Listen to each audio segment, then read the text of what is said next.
வணக்கம். ஒரு நான் கிளினிக்கல் சைக்காலஜிஸ்ட் மருந்து கொடுக்காமலே மனரோகங்களை தீர்க்கக்கூடிய வித்தையை முழுமையாக படிக்கவில்லைனாலும் அடிக்கடி பார்க்குற வர்ற கேட்குற அனுபவங்கள் மூலமாக இதில் ஈடுபாடு இருந்தாலும் சம்பந்தம் இல்லைனாலும் ஒரு முக்கியமான விஷயங்களை தெரிஞ்சுக்கிறதுக்கு இந்த பதிவு வேலை செய்யும். குற்ற உணர்வு சொல்லி கலங்கி போய் கதிகலங்கி நிறைய ஆளுங்க அட்ரஸ் எல்லாம் போயிட்டாங்க. செய்கிற வேலையில் தவறு செஞ்சேன்னு சொல்லி குற்ற உணர்வு அவங்கள பாதித்து அப்படியே குறுங்கி போய் தினமும் சாகுவதை தடுப்பதற்காக இந்த பதிவு.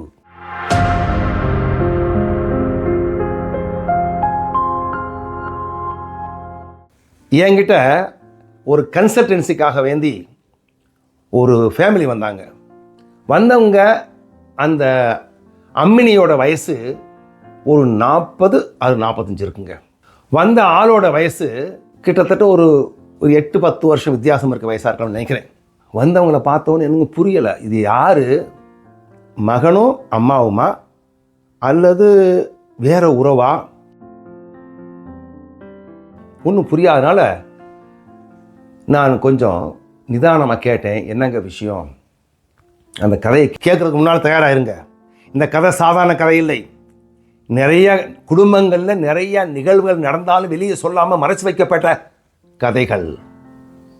அந்த அம்மாவுக்கு இளம் வயதிலேயே கணவன் இறந்து போய் தன்னுடைய ஒரே மகளை அழகாக அருமையாக ஆனந்தமாக வளர்த்து வாலிபம் பண்ணி ஒரு ஆள் கல்யாணம் பண்ணி கொடுக்குறாங்க. அந்த கல்யாணம் பண்ண ஆள் தான் கூட வந்திருக்காரு. இந்த அம்மாவுக்கு கல்யாணம் பண்ணி இந்த குழந்தை பிறந்த உடனே கணவன் இறந்து போயிடுறாரு. ஆனாலும் கோடிக்கணக்கான சொத்துக்கள் எல்லா வசதியும் இருந்தும் கூட மகளை யாராவது சரியாக கவனிக்காமல் போயிடுவாங்கன்னு நினச்சிக்கிட்டு 2வது திருமணம் பண்ணாமல் தியாக சுடராக இருந்து குழந்தைய வளர்த்து இந்த கூட வந்த ஆள் கல்யாணம் கொடுத்துருக்குது. என்ன சொல்லுவீங்க நீங்கள்? நல்லா வாழ்ந்துக்கிட்டு இருந்த குடும்பம் நடப்பு அருமையாக போய்கிட்டு இருக்குதுங்க. கண்ணு வச்சிடணும்னு சொல்லுவாங்களே, அது மாதிரி குடும்பம் அது. கணவனை இழந்த மனைவி குழந்தையை வளர்த்து கல்யாணம் பண்ணி கொடுத்து அவங்க கூட சேர்ந்துருக்கிறாங்க.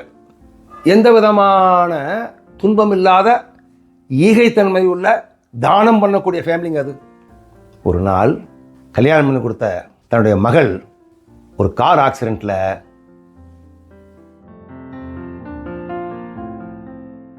இறந்து போயிட்டாங்க. சும்மா இருக்கலை, தனக்குள்ள 2 வயசு மகளை விட்டுட்டு இறக்குறாங்க. என்ன சொல்லுவீங்க? அந்த பக்கம் தாய் கணவனை இழந்துட்டா, ஒரே குழந்தை அந்த பிள்ளையும் போயிடுச்சு. இப்போ தன்னுடைய பெண் குழந்தைக்கு இருக்கிற குழந்தைய காப்பாற்றணும் அப்படின்றதுக்காக வேண்டி மருமகன் வீட்டுக்கு வர்றாங்க. மருமகன் சொல்கிறாங்க, நீங்கள் உதவி பண்ணுங்கள், பிஸ்னஸ்லாம் பண்ணிக்கிட்டு இருக்கோம்ல அப்படின்னு சொல்லி நல்ல சுமூகமாக போய்கிட்டு இருக்குது. குழந்தைய கவனிச்சுக்கிட்டு வாழ்க்கை அருமையாக போய்கிட்டு இருக்கும் போது தான் ஒரு சிறிய ட்விஸ்ட்டு திருப்பங்க. இந்த அம்மாவும் அதாவது மாமியாரும் மருமகனும் நெருக்கமான உறவில் அந்த நெருக்கம் இனிமேல் குழந்தைய வளர்க்கணும்னா அந்த அம்மா இருக்கணும், குழந்தை வளரணுமா இவர் இருக்கணும், இந்த குடும்பம் சேர்ந்து இருக்கணும்னு சொல்லி நெருக்கம் எந்த நெருக்கமாக போச்சுன்னா அதே ஒரு காதலாக பரிமளம் ஆயிடுச்சு. பரிமளமாகி அவங்க 2 பேரும் உடலுறவு வச்சுக்கிட்டாங்க. இது ஏன் நடந்ததுன்னு கேட்காதீங்க, அங்கே நடந்தது. எப்படி நடந்ததுன்னு கேட்காதீங்க, எனக்கு தெரியாது.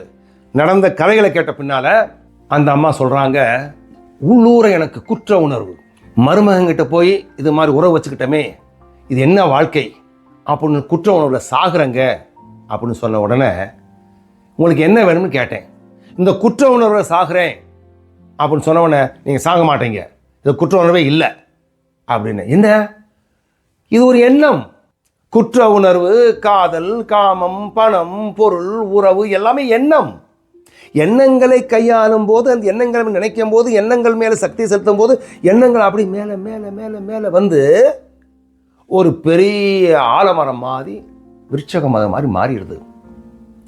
குற்ற உணர்வு எண்ணம். என்ன குற்ற உணர்வு?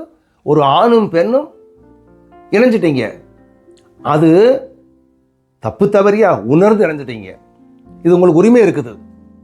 விலங்கினத்திலிருந்து மனுஷன் மாறுபட்டவன் இது மாதிரி உறவு இருந்தால் பிறக்கிற குழந்தைங்க நல்லா இருக்காதுன்னு சொல்லி ஒரு ஞானத்தை கொடுத்தாருங்க. அந்த ஞானத்தில் மனுஷன் மெல்ல மெல்ல மெல்ல நெருக்கமான உறவில் கல்யாணம் பண்ணாமல் வாழ ஆரம்பித்தான். ஒரு தேசத்தில் சொந்த அக்கா மகளையோ தங்கச்சி மகளையோ கல்யாணம் பண்ணக்கூடிய உரிமை தம்பிக்கு இருக்குது. அதே தேசத்தில் பெரியப்பா மகளை கல்யாணம் பண்ணக்கூடிய உரிமையோடு கல்யாணம் பண்ண ஒரு இனம் இருக்குது. மதத்தை பற்றி சொல்ல மாட்டேங்க, அவங்க புரிஞ்சுக்குங்க. அப்போ இது சரியா தப்பா எனக்கு தெரியாது. அதே மாதிரி இந்த அம்மா தன்னுடைய குற்றவனை சொல்லவன் நான் சொன்னேன், இது ஒரு எண்ணம்மா, இது எண்ணத்தை நீங்கள் கையாளுற விதத்தில் தவறு இருக்குது, இது ஏன் குற்றம் நினைக்கிறீங்க? இயற்கையாக இருக்கலாம்ல, நடந்துருச்சுல, தெரிஞ்சால் நடந்தது, இதை பற்றி நீங்கள் நினைக்கிறத விட்டுடுங்க அப்படின்னு சொல்லிட்டு குற்ற உணர்வு ஒரு எண்ணம் அப்படின்னு சொல்லி கிளியர் பண்ணி அதுலேருந்து அந்த நமக்கு விடுதலை வாங்கி கொடுத்து, எந்த எண்ணம் வரலாம், எதுவும் நடக்கலாம், நீங்கள் அதை ஒத்துக்கிட்டீங்கன்னா குற்ற உணர்வாக இருக்காதுன்னு சொல்லி சரி பண்ணி அவங்கள அனுப்பிச்சி வச்சேன். இப்போ அவங்களுக்கு குற்ற உணர்வு போயிடுச்சுங்க. ஒரு 3 மாதங்கள் திரும்பி வராங்க. இன்னொரு புதிய திருப்பம், அந்த மாதிரி கர்ப்பமாக இருக்குது.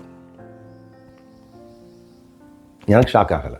எத்தனையோ குடும்பங்களில் சொந்த தாயை சொந்த உறவுகளை உடன்பாடு வச்சுக்கிட்டு கெட்டுப்போன வாழ்ந்து கெட்டன்னு சொல்ல மாட்டேன், குடும்பங்கள் நிறைய இருக்குது, வெளியே தெரியாது. இது என்கிட்ட வந்ததுனால சொல்கிறேன். நடந்தது நடந்து போச்சு, கிளாஸு உடைஞ்சு போச்சு, பால் சிந்தி போச்சு, ஒன்றும் செய்ய முடியாது. இப்போ என்ன பண்ணுறது? What next, what best? உறவுகள் ஏற்படுவது இயற்கை. அந்த அம்மா கர்ப்பமாக வந்தோன்னு எனக்கு கேட்டுச்சு. எத்தனை மாதம்னு கேட்டேன். 2 மாதம் ஆச்சுங்க. இப்போ அந்த அம்மா நான் சொன்ன புத்திமதியில் எடுத்துக்கிட்டு கர்ப்பத்தை கலைக்க ஹாஸ்பிட்டலுக்கு போகிறாங்க. இதுதான் கதை. பதிவை பற்றி உங்கள் கருத்துக்களை வேண்டிக் கொள்கிறேன். வணக்கம்.